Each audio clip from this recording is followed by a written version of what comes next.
Student, কেমন আছো তোমরা? আশা করি সবাই ভালো আছো। আলহামদুলিল্লাহ, আমিও ভালো আছি।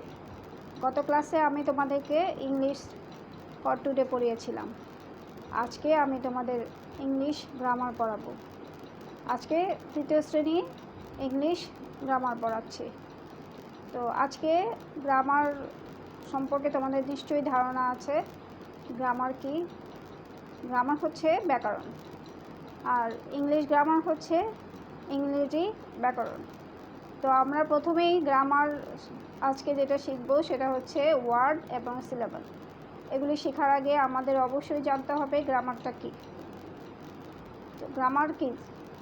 গ্রামার হচ্ছে তোমার কোনো একটা ভাষা শুদ্ধভাবে নিয়মকানুন লেখা এবং শেখার উপায়ই হচ্ছে গ্রামার বা ব্যাকরণ। আর ইংলিশ গ্রামারটা হচ্ছে ইংরেজি ভাষা শুদ্ধভাবে বলা, শোনা এবং লেখার জন্য যে নিয়ম আছে সেটাই হচ্ছে ইংলিশ গ্রামার। তো ইংলিশ গ্রামার সম্পর্কে জানলাম। এখন আসো আমরা ওয়ার্ড সম্পর্কে জানি। ওয়ার্ড কি তোমরা তো জানো নিশ্চয়ই। ওয়ার্ড মানে হচ্ছে শব্দ। তো শব্দটা কিভাবে তৈরি হয়? শব্দ কতগুলো বর্ণ বা লেটার মিলে শব্দ গঠিত হয়। যেমন ধরো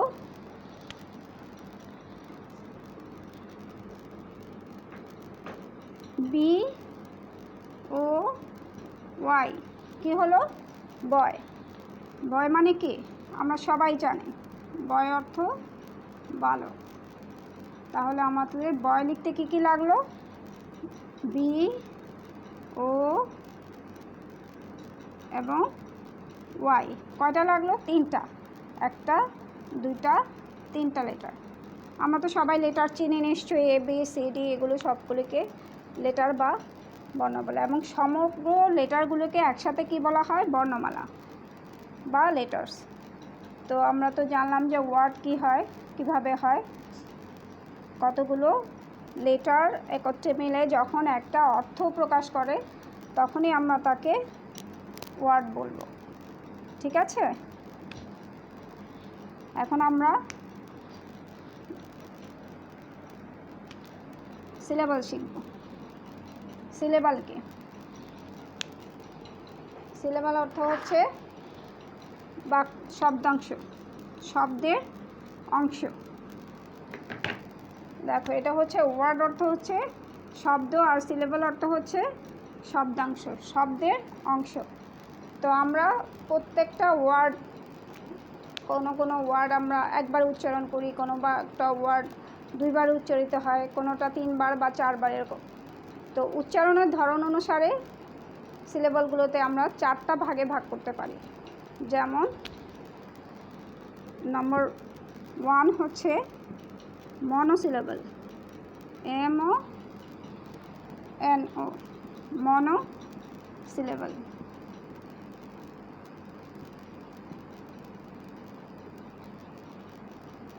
নম্বর 2 হচ্ছে ডাইসিলেবল, ডাইসিলেবল।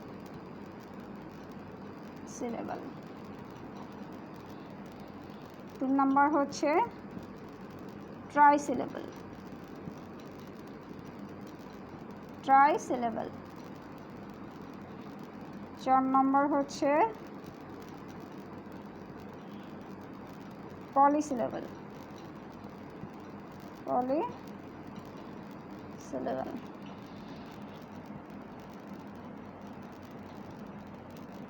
ঠিক আছে? এখন সিলেবলকে কয় ভাগে ভাগ করা যায়? মনো, ডাই, ট্রাই এবং পলিসিলেবল। এখন আসো আমরা মনোসিলেবল সম্পর্কে জানি।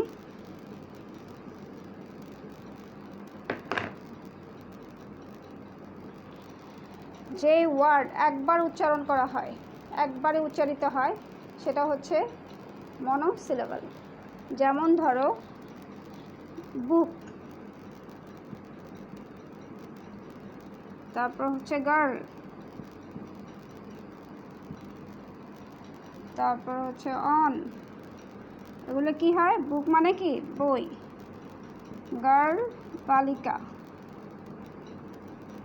অন উপরে। তো এগুলো আমরা একবারে উচ্চারণ করতে পারছি, সেই জন্য এগুলোর নাম কি? মনোসিলেবল।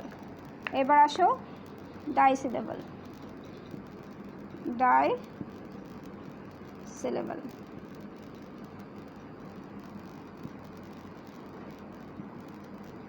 ডাইসিলেবল কোনগুলো? যেগুলি আমরা দুইবারে উচ্চারণ করে থাকি, দুইবারে উচ্চারণ করতে হয়। যেমন সিস্টার।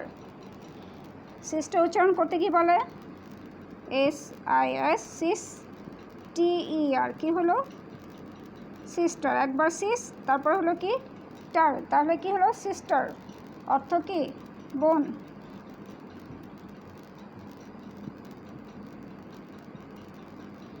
সিস্টার অর্থ বোন।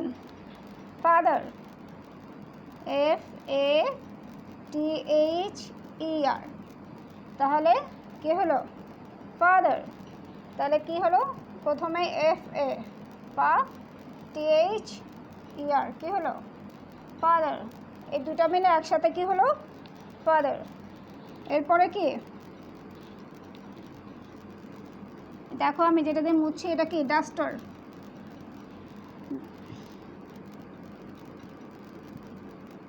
ডাস্টার অর্থ কি? মুছুনি বা ঝাড়ন। তাহলে দেখো এগুলি ডাস্টার লিখতে কি কি লাগলো? DUSTER, কি হলো? ডাস্টার। তাহলে আমরা কি জানলাম? মনোসিলেবল এবং পলিসিলেবল। এরপরে আসো ডাইসিলেবল। এরপরে আসো ট্রাইসিলেবলে।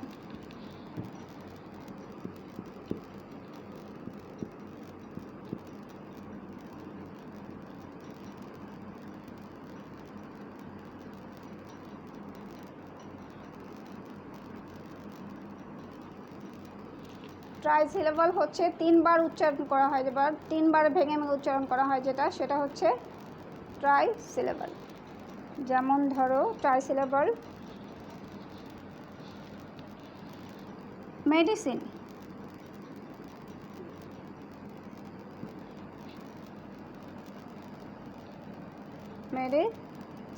মেডিকেল। মেডিকেল লিখতে কি লাগে? MEDICAL।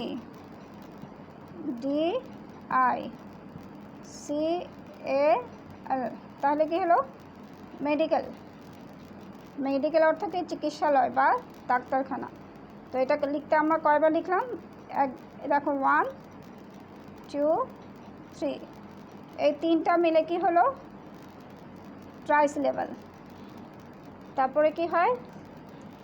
সেপ্টেম্বর।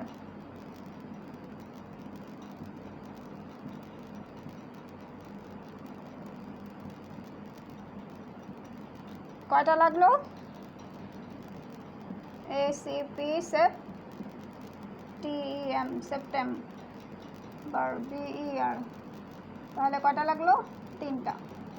তাহলে ট্রাইসিলেবল মানে হচ্ছে তিনটা শব্দের অংশ, তিনটা মিলে আলাদা আলাদা অংশ মিলে একটা শব্দ হচ্ছে, আলাদা আলাদা একটা অংশ মিলে কি একটা শব্দ হচ্ছে। সেপ্টেম্বর তিনবার আমরা উচ্চারণ করলাম, আলাদাভাবে তিনবার উচ্চারিত হয়ে যেটা উচ্চারণ হলো সেটা হলো কি? ট্রাইসিলেবল। এবার আসো পলিসিলেবল। পলিসিলেবল হচ্ছে তিনটার অধিক বা চারটা বা তার অধিক হতে পারে, সেটা হলো পলিসিলেবল। একাধিক, অনেক বেশি। এটা হচ্ছে কি? পলিসিলেবল হচ্ছে অনেকগুলো শব্দাংশ।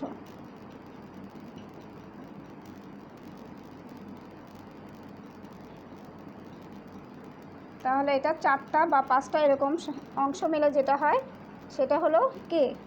পলিসিলেবল। যেমন ধরো পপুলেশন,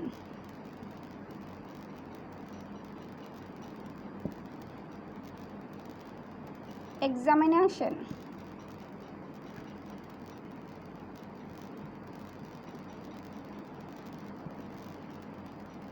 ইত্যাদি। পপুলেশন লিখতে দেখো কী কী লাগছে?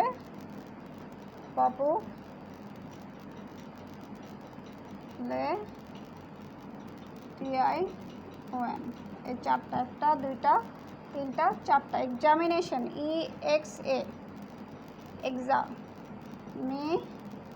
তারপর হচ্ছে এরপরে TION, এরকম অনেক আরও শব্দ আছে যেগুলো লিখতে তোমার পলিসিলেবাল বলে, যেগুলোকে, যেমন কনসিডারেশন ইত্যাদি।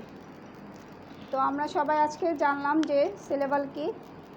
নিশ্চয়ই মনে আছে সিলেবাল অর্থ বাক্যাংশ, এবং সিলেবালকে আমরা কয়টা ভাগে ভাগ করতে পারি? 4টা ভাগে। কি কি? মনো, ডাই, ট্রাই এবং পলিসিলেবাল। তো আমরা এগুলি খুব ভালো করে শিখবো ইনশাল্লাহ। খুব ভালো করে শিখে রাখবা এবং খাতায় লিখে আমাকে পোস্ট করবা। তোমরা কি পড়লা, শিখলা, সেটা আমাকে জানাবা। আগামী ক্লাসে আমি তোমাদের অন্য অন্য সাবজেক্টগুলি পড়াবো। তো সবাই ভালো থেকো, সুস্থ থেকো। আসসালামু আলাইকুম।